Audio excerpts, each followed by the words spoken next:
Hello, good morning everyone. तो आप लोगों का स्वागत है हमारे एसजी पाठशाला में। तो कल तक हम लोगों ने देखा था कि कैसे पुष्प के अंदर नर युग्मक का निर्माण होता है। तो आज हम लोग समझने वाले हैं कि अब उसके अंदर कैसे मादा युग्मक का निर्माण होगा। तो प्रोसेस बाय प्रोसेस हर एक चीज को समझेंगे। तो आज का जो हमारा टॉपिक है, आज हम लोग देखने वाले हैं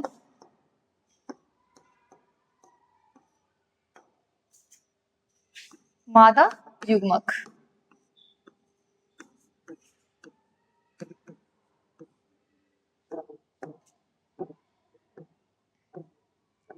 तो आज हम लोग मादा युग्मक को समझेंगे, कैसे आखिर एक पुष्प में मादा युग्मक का निर्माण होता है। कल हमने देखा था कि कैसे नर युग्मक का निर्माण होता है। तो मादा युग्मक का निर्माण होने से पहले हम लोगों को समझना पड़ेगा कि मादा युग्मक का भाग, जो कि पहला लेक्चर में ही मैंने बता दिया है आप लोगों को।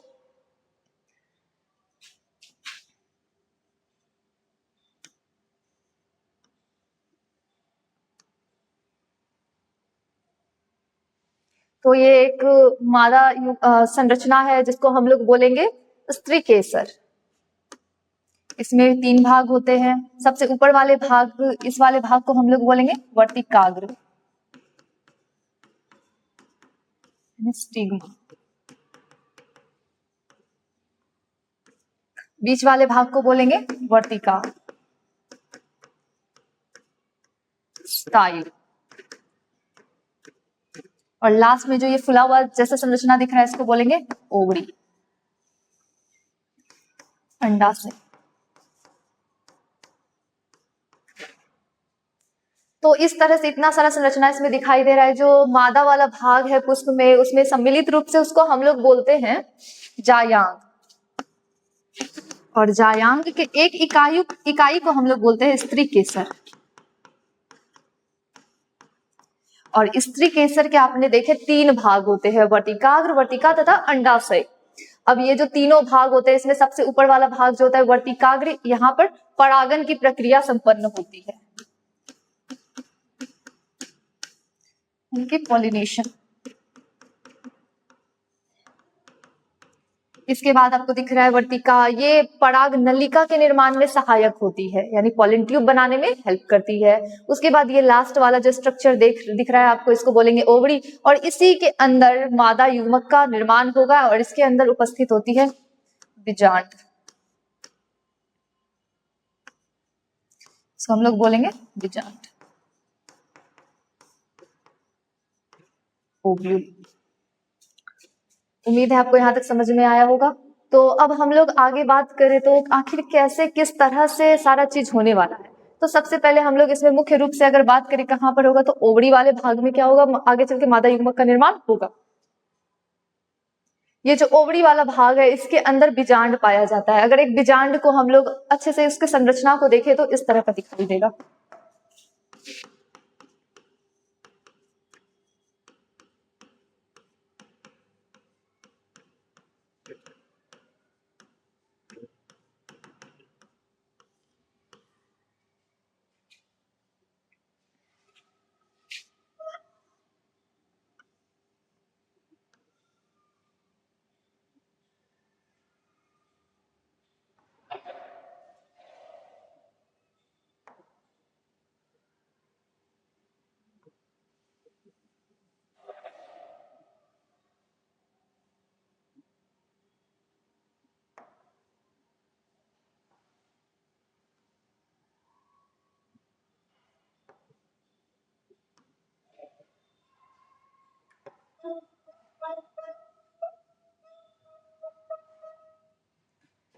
तो ये हो गया आपके बीजांड की संरचना।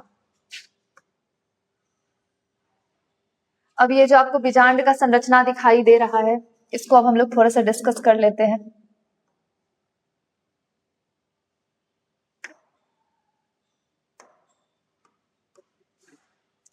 तो आपको दिख रहा है ये बीजांड का संरचना, जिसमें कि सबसे अगर बाहरी आवरण की बात करें तो यह है आपका आउटर इंटेग्यूमेंट।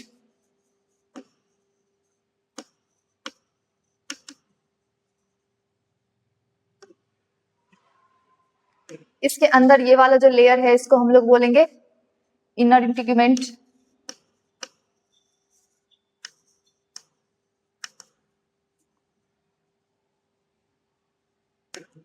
तो बाहर की ओर से इसमें दो परतें पाई जाती है, सबसे बाहर वाले को आउटर इंटेगुमेंट, उसके अंदर वाले को इनर इंटेगुमेंट। उसके बाद इधर से जो ये मोटा जैसा संरचना दिख रहा है, ये वाला, इसको बोलते हैं हम लोग बिजांड वृंत।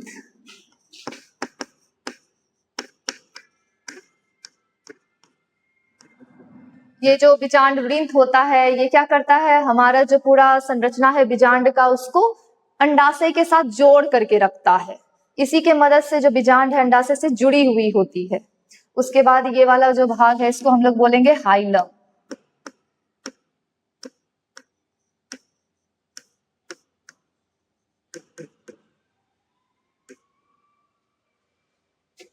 हिंदी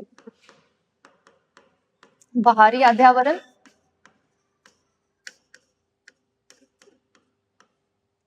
और अंत अध्यावरण।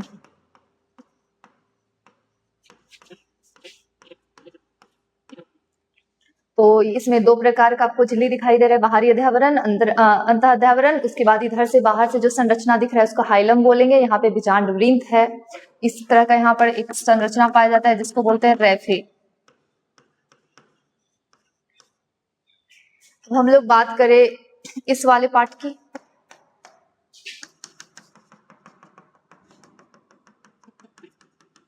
तो ये चारों ओर से जो खाली जगह दिख रहा है इसको हम लोग बोलते हैं बिजांड काय। और ये जो बिजांड काय होती है यही किसी भी बिजांड की प्रमुख संरचना होती है या मुख्य भाग होता है। ये जो बिजांड काय इसी को हम लोग बोलते हैं न्यूक्लियस। तो हमने अभी लास्ट टाइम पढ़ा था कैसे नर युग्मक का मेल गैमेट्स का निर्माण होता है। उसमें जो था माइक्रोस्पोरेंजियम के अंदर मेल गैमेट बन रहा था। उसी तरह अगर बोल दिया जाए तो एक तरह से हम लोग बिजांड काय को क्या बोल सकते हैं, मेगा स्पोरेंजियम, गुरु बीजाणु धानी।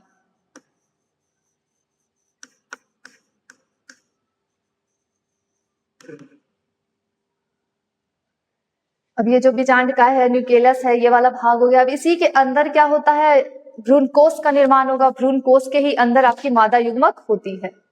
तो अब अगर ऊपर वाले भाग का बात करें, ये जो इधर से भाग है इसको बोलते हैं निभागीय छोर। निभागीय छोर यानी चैलाजा। और इधर साइड से ये है आपका बिजांड द्वार।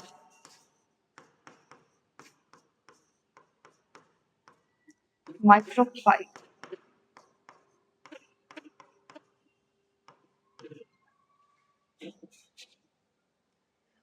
तो बिजांड की संरचना हम लोगों ने देखा, जिसमें हम लोगों ने देखा ऊपर की ओर की छोर को हम लोगों ने निभागीय छोर बोला, जो कि वर्तिका तथा वर्तिकाग्र की ओर है, तथा नीचे की छोर को हम लोगों ने बिजांड द्वार बोला यानी माइक्रोपाइल। इसके ऊपर दो आवरण पाए जा रहे हैं, बाहरी आवरण तथा अंत आवरण। उसके अंदर के इस वाले भाग के संरचना को हम लोगों ने बिजांड काय बोला, जहां पर की आपके जिसे हम लोग मेगास्पोरेंजियम भी बोल सकते हैं।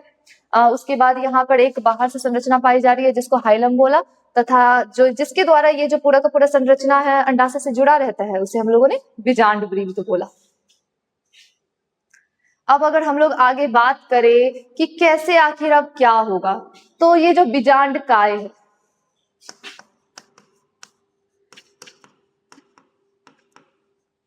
ये वाला जो भाग है बिजांड काय, इसमें प्रारंभिक अवस्था में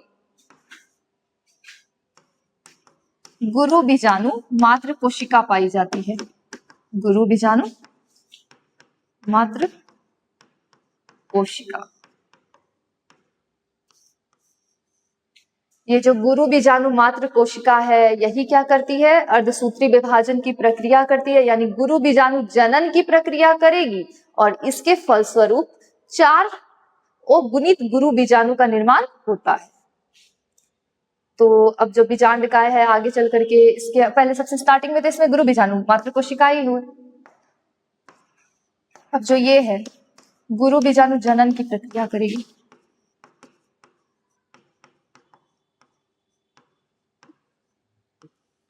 तो गुरु बीजाणु जनन की प्रक्रिया में जो गुरु बीजाणु मात्र कोशिकाएं हैं, देख लेते हैं इसका संरचना। इस तरह से है, ये 2 भागों में बटेगी। 2 सेल्ड स्टेट, 2 न्यूक्लियस इसमें हो गया। फिर उसके बाद इससे 4 हो जाएंगे और इस प्रकार हमें 4 गुरु बीजाणु मिलेंगे।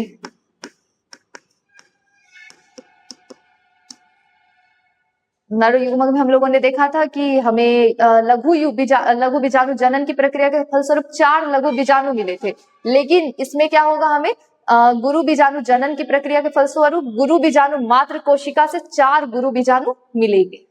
अब ये जो चारों गुरु बीजाणु है ये कैसे हैं, वो गुणित है।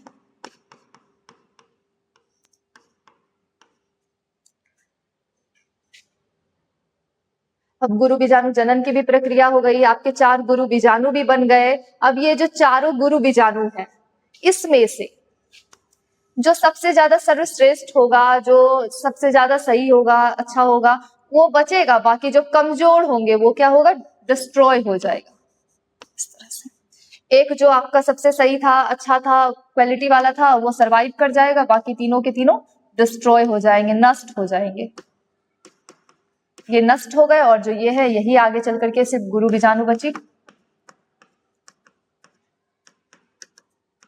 एक गुरु बीजाणु बचने के बाद अब ये जो गुरु बीजाणु है आगे चल के परिपक्व होगा, मैच्योर होगा, और मैच्योर होने के बाद यही गुरु बीजाणु निर्माण करती है भ्रूण कोश का।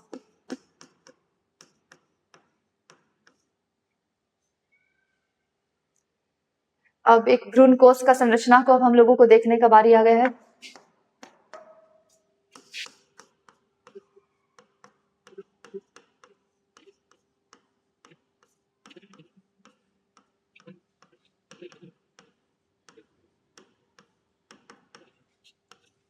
तो एक भ्रूण कोश के संरचना को हम लोग अब डिस्कस करने जा रहे हैं कि इसका निर्माण कैसे होगा, पहले ये जानना जरूरी है। इससे पहले हम लोग देख लेते हैं गुरु युग्मक जनन।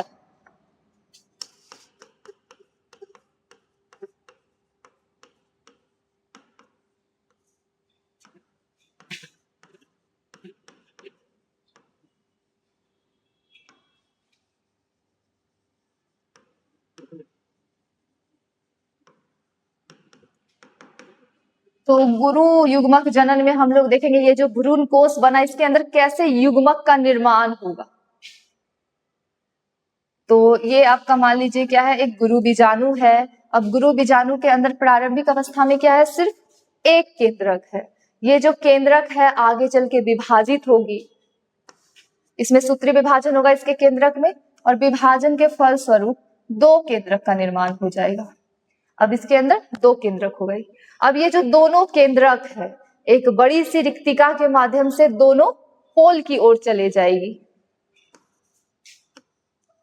तो एक इस ओर आ जाएगी और दूसरी इस ओर रहेगी, और बीच में आपका बड़ा सा रिक्तिका रहेगा, वैक्यूल्स।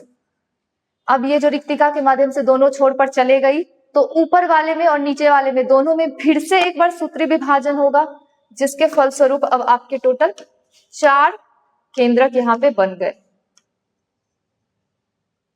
अब ये 4 केंद्रक है, अब इन चारों में फिर से एक बार विभाजन की प्रक्रिया होगी।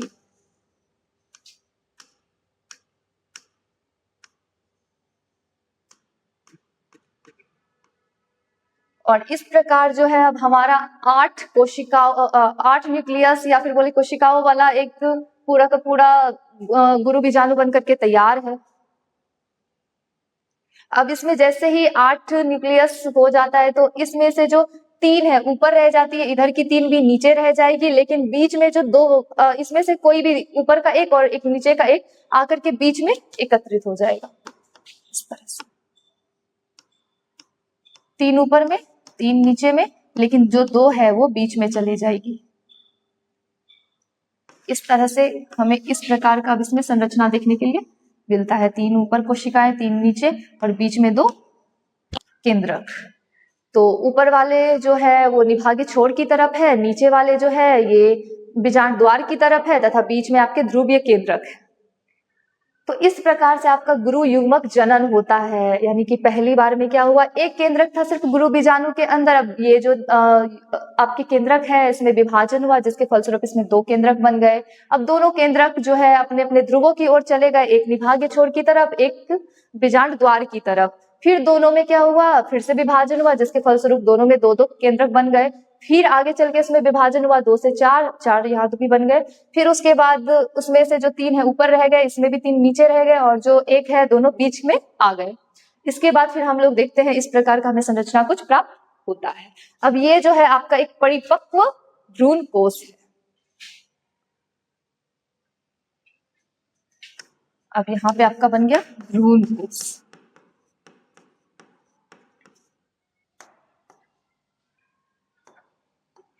अब हम लोग आगे बात करते हैं कि आखिर भ्रूण कोश का संरचना कैसा होता है, उसके अंदर जो ये सारी कोशिकाएं, इसको क्या बोलेंगे, इसका क्या काम है, और कहाँ पर आखिर हमारी जो मादा युग्मक है, फीमेल गैमेट है, बनेगी। तो पहले भ्रूण कोश की संरचना को समझते हैं।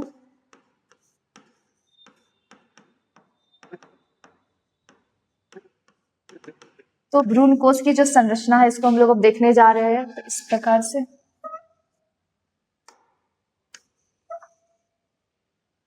नीचे की ओर आपकी 3 कोशिकाएं हैं, ऊपर की ओर भी 3 कोशिकाएं हैं, और बीच में 1 कोशिका है, परंतु केंद्र कितनी है, 2 है। तो अगर ऊपर की बात करें तो ऊपर में जो तीनों का है इसका नाम है आपके एंटीपोडल सेल।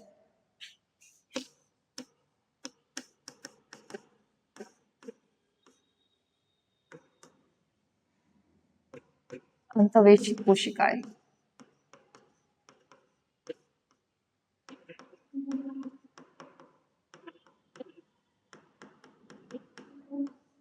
और अगर नीचे वाले संरचना की बात करें, यानी नीचे जो आपको बीजाणु द्वार की ओर कोशिकाएं दिख रहे हैं, इसमें से जो ये दोनों हैं इनको बोलेंगे सिनर्जिड्स। सिनर्जिड्स यानी सहायक कोशिकाएं।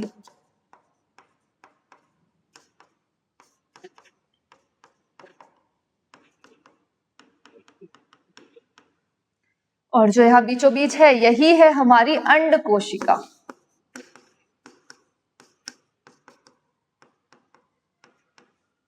यानी कि मादा युग्मक, एग सेल।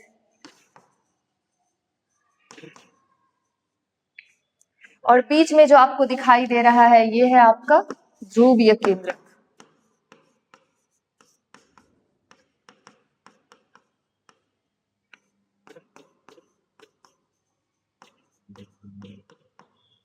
Polar nuclei. तो इस प्रकार से हमने भ्रूण कोश की संरचना देखी। अब इसके बारे में थोड़ा अच्छे से समझते हैं। जैसे कि आपको अंतर्वेशी कोशिकाएं नजर आ रही होगी। ये जो अंतर्वेशी कोशिकाएं है ये क्या होती है, बनती तो है लेकिन ये या तो निषेचन से पूर्व या निषेचन के तुरंत बाद नष्ट हो जाती है, इसका कोई भी काम आगे चल के नहीं होता है। उसके बाद सिनर्जिड्स का बात कर ले तो ये जो सिनर्जिड्स है, सहायक कोशिकाएं, नाम से ये स्पष्ट है, ये क्या करेगी, अंड कोशिका तक नर युग्मक को पहुंचने में मदद करती है, यानी रास्ता दिखाती है, पराग नलिका को रास्ता बताती है अंड कोशिका तक का।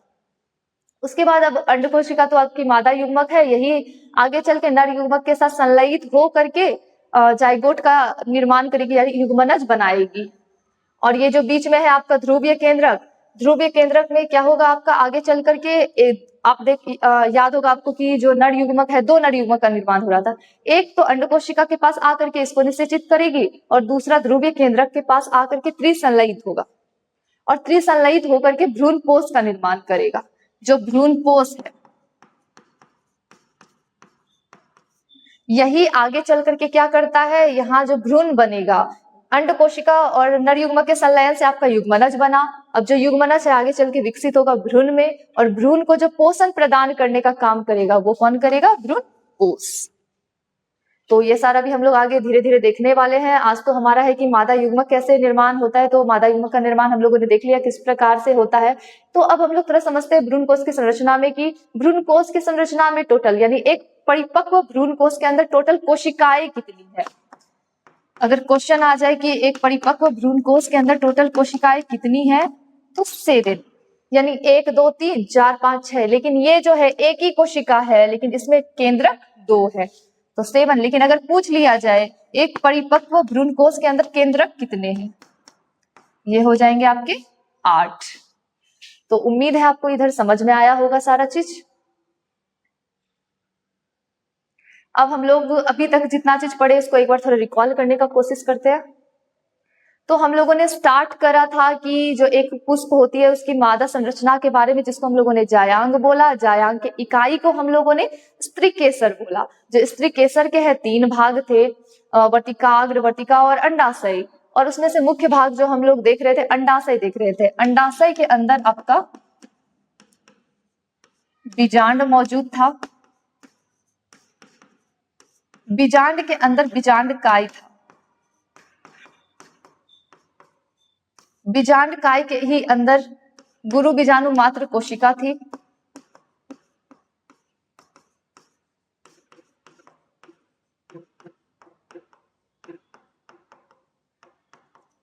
अब ये जो गुरु बीजाणु मात्र कोशिका है क्या करती है? गुरु बीजाणु जनन की प्रक्रिया करती है।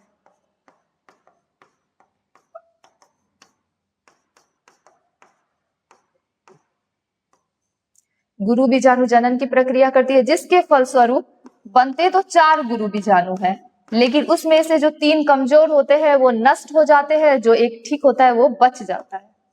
तो यहाँ पर आपके जो है एक गुरु बीजाणु बच गए। अब ये जो गुरु बीजाणु है ये क्या होंगे?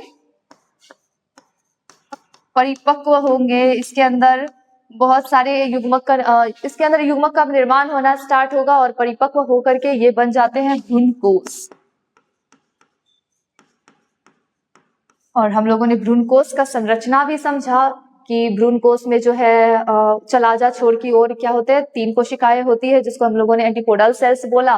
वो या तो निषेचन के पहले या निषेचन के बाद नष्ट हो जाती है। फिर बीच में ध्रुवीय केंद्रक होते हैं, जो कि आगे चल के एक नर युग्मक के साथ संलयित होकर के भ्रूणकोश का निर्माण करते हैं। नीचे की ओर एक अंड कोशिका होती है जो मादा युग्मक होती है, जो कि नर युग्मक के साथ मिलकर के आगे चल के युग्मनज का निर्माण करेगी। और दोनों ओर उसके सहायक कोशिकाएं होती है, वो भी काम करती है सहायता करने की, यानी पराग नलिका को रास्ता दिखाती है अंड कोशिका तक आने की। उसके बाद वो भी नष्ट हो जाती है। अब ये जो भ्रूणकोश है इसके अंदर ही आपको देखने के लिए मिली अंड कोशिका या मादा युग्मक।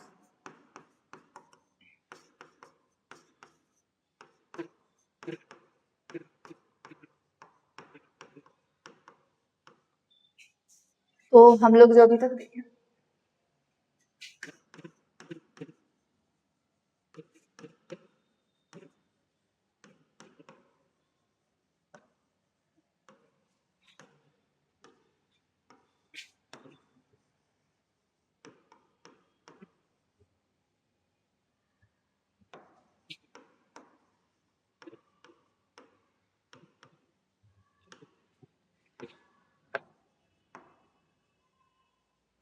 स्पोरोजेनेसिस,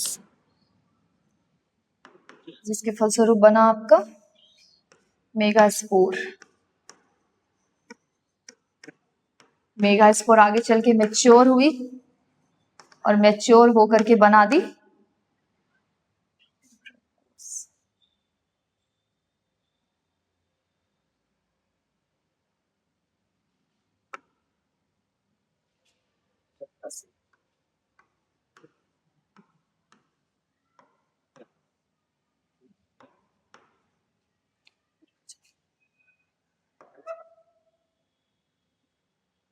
अंड कोशिका, यानी यहाँ तक आपका मादा युग्मक बन करके अब तैयार है। तो उम्मीद है आज का लेक्चर आप लोगों को अच्छी तरीके से समझ में आया होगा। और अगर कहीं भी दिक्कत है तो आप कमेंट में पूछ सकते हैं। और अब हम लोगों ने आज देखा कि हम लोगों का जो पहला टॉपिक स्टार्ट हुआ था क्या था, कि आखिर किस प्रकार से आपका नर युग्मक और मादा युग्मक का निर्माण होगा, यानी युग्मक निर्माण हम लोगों ने देख लिया।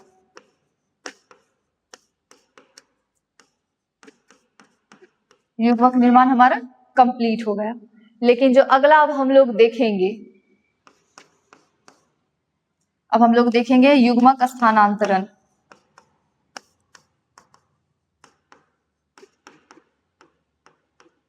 यानी कल जो हम लोग स्टार्ट करने वाले युग्मक का आखिर स्थानांतरण कैसे होता है इसमें, पुष्प में, ये सारा चीज अब हम लोग कल डिस्कस करेंगे। तो आज के लिए थैंक यू, बस इतना ही। उम्मीद है आप लोगों को लेक्चर समझ में आया होगा। तो प्लीज हमारे चैनल को सब्सक्राइब करें। Thank you.